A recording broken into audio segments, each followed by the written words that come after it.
A Georgia advocacy group backed by Stacey Abrams is hoping the state's court will end election mismanagement. Fair Fight Georgia, along with Karen Action, filed a federal lawsuit against the state of Georgia today. They say there is a deep-seated problem with Georgia's election system.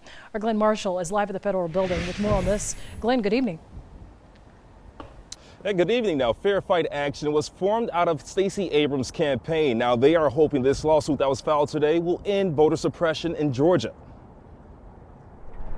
And this lawsuit is going to look broadly at all of the ways our Secretary of Suppression, Brian Kemp, suppressed the vote. The fight for governor may be over, but Georgians are not giving up on the battle for voter equality. We need to follow the law. Led by Lauren Groh-Worgan, the former campaign manager for Stacey Abrams, the organizations Fair Fight Georgia and Karen Action filed a lawsuit against Robin Crittenden, the interim Secretary of State and chair of Georgia State Election Board. To expose what happened in the state, to tell the stories of voters, and to ensure that these reforms take place, so that we do not have another election with this widespread irregularities that we saw. Complaints occurred throughout the gubernatorial election, the biggest being voter suppression and the fact that Republican Brian Kemp was overseeing a race he was running for. After Stacey Abrams gave up her battle for the governor's seat, she vowed to form Fair Fight Georgia. The organization is hoping this lawsuit will bring change to how elections are handled,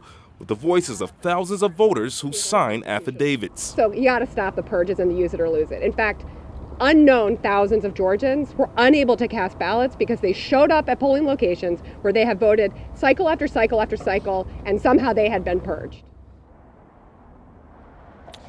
And you can look at that full lawsuit in detail on our website, CBS46.com. And coming up at 6 o'clock, we have Brian Kemp's response to this lawsuit. We'll have that again at 6 p.m. For now, we're live here in Atlanta. I'm Glenn Marshall, CBS 46 News.